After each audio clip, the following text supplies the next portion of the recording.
Hi, welcome to Team 2's material selection presentation. My name is Aaron Merritt. I'm Kevin Thompson. And I'm Dylan Jenkins. For this project, we were all in charge of selecting the materials for 4 different car parts in our new car model. With this new car model, it will come with a warranty of 4 years or 60,000 miles. This is super important because we want customers to know that we have a reliable product and they can fall back on that warranty if needed. But like I was saying earlier, we are in charge of selecting the materials and testing the materials. We are testing the materials simply so that way we can have reliable parts in the car, can limit the amount of repairs, and truly just be a great car for the customers. This first part that we are in charge of is the fan shroud. There are a couple of requirements, such as the stiffness. We want this part to be stiff. We don't want it flexing and bending. Another requirement is the heat resistance up to 200 degrees Fahrenheit. We don't want this part melting, flexing, bending under heat, especially with it being underneath the car. It's going to get hot down there, especially in the summer times. And this car can even go to Arizona, California, where it's even hotter. Another part is we need this part to be lightweight. This is super important. We don't want to be adding unnecessary weight to this car for truly a part that does not require any mobility of the car.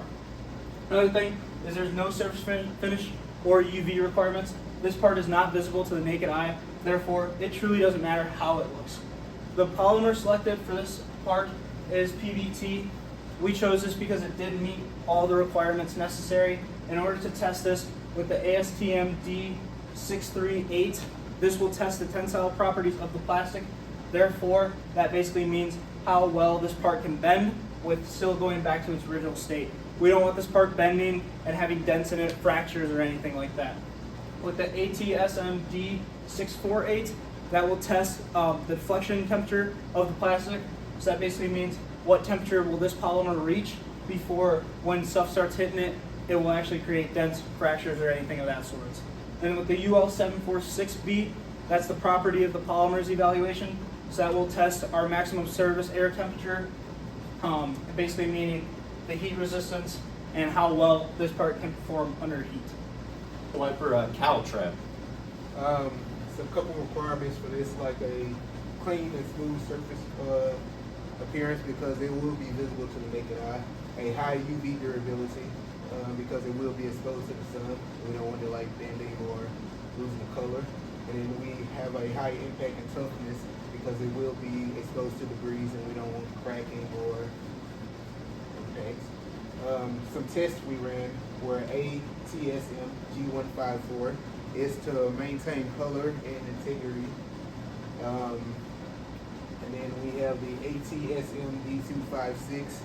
It absorbs shocks from the breeze and prevents cracking. Then we have the OEM testing, and it performs consistently across temperature exposures. The next part is the splash panel. There are a couple of requirements for the splash panel, one of which high impact resistance, because the splash panel is going to be inside of the inner wheel well. It is the only layer between the actual wheel and tire and the engine compartment. So when rocks and stuff get kicked up by your tire, we don't want that. We don't want the rocks going to the engine compartment. So the splash panel is what is there to protect the engine from that. It needs to be dimensionally stable. When manufactured, the intended holes on the actual part itself need to be accurate and precise in order to be bolted up to the vehicle. Also, the last requirement would be vibration dampening. This is what separates the road from the actual interior cabin of your car. We want to minimize as much possible road noise from the cabin as possible. And therefore the splash panel is, I fucked that up, goddamn. All right. The material selected for the splash panel was polypropylene. We chose this because it meets the requirements of the following tests: ASTM D56, which is a test that, god damn it, this is fucking retarded. So the following tests that polypropylene met are ASTM or 256, which is a test that specifies how much energy a standard piece of plastic will absorb when broken by a pendulum impact machine. The purpose of this test is to indicate the impact strength and toughness of the material. The next test is ASTM D790.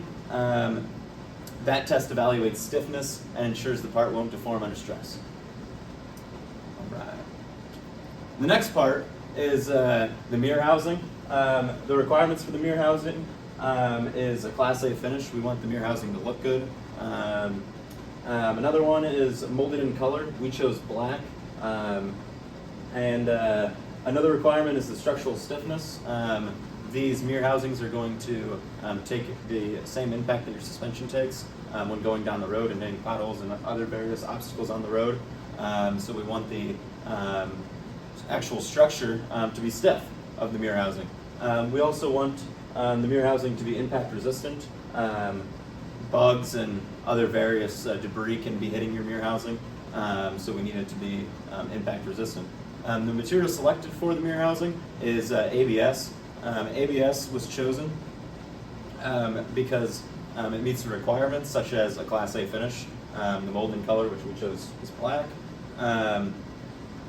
structural stiffness, and impact resistance.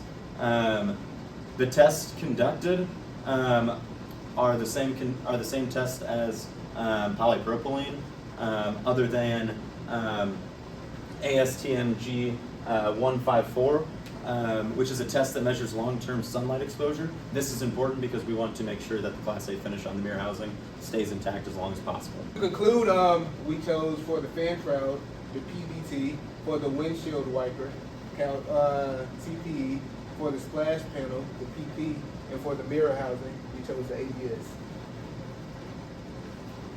A couple lessons we learned during this project was evaluating and understanding polymer properties.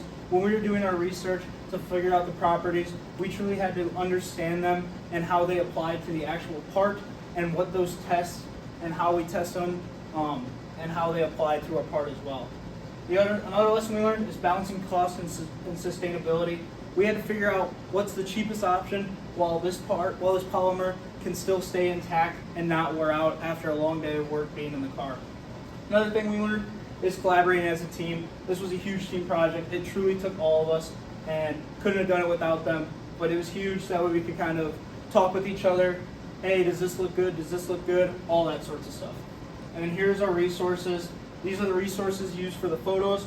All the other resources can be found in our polymer selection material report. Thank you.